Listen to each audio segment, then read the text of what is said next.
అందరికీ నమస్కారం. నేను మీ వ్యవసాయ అధికారి. మనకు ప్రపంచ ప్రఖ్యాతిగాంచినటువంటి ఇక్రిసాట్ ఆధ్వర్యంలో 120 రోజుల్లోనే కంది పంట రావడానికి సంబంధించిన కొత్త వంగడాన్ని రూపొందించడం జరిగింది. ఈ వంగడం పేరు వచ్చేసి ICPV 25344.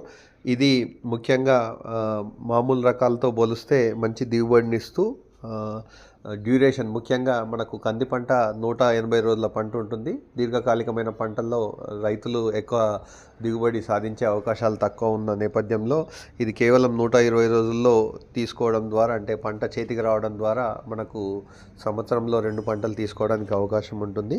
ముఖ్యంగా దీని విత్తన మోతాదు చూస్తే మామూలు రకాలతో పోలిస్తే కేవలం 2 కిలోలతోనే మనము ఎకరా విత్తనానికి చేసుకునే అవకాశం ఉంటుంది. ముఖ్యంగా మనకు పగటి ఉష్ణోగ్రతలు ఎక్కువగా ఉన్నప్పుడు కంది పంట యొక్క దిగుబడి మీద గణనీయ ప్రభావం ఉండే అవకాశం ఉంటుంది. దాన్ని దృష్టిలో ఉంచుకొని ఇది 45 డిగ్రీల వరకు కూడా తట్టుకొని మంచి దిగుబడి వచ్చే అవకాశం ఉన్న పంట కాబట్టి ఇది మరిన్ని సుమారుగా మనకి ఇది ఎకరాకు 10 క్వింటాల దిగుబడి వచ్చే అవకాశం ఉంటుంది. ఇది కంది పంట వేసేటువంటి రైతులకు ఒక కొత్త సువర్ణ అవకాశం అని భావిస్తున్నాను. ఇది త్వరలోనే అంటే ఇప్పుడు ప్రారంభ దశలోనే ఉంది. దీన్ని మల్టిప్లికేషన్ చేసి మళ్ళీ మనకి ఇక్రిసాట్ ద్వారా కానీ వివిధ సంస్థల ద్వారా అందుబాటులో వచ్చే అవకాశం ఉంటుంది.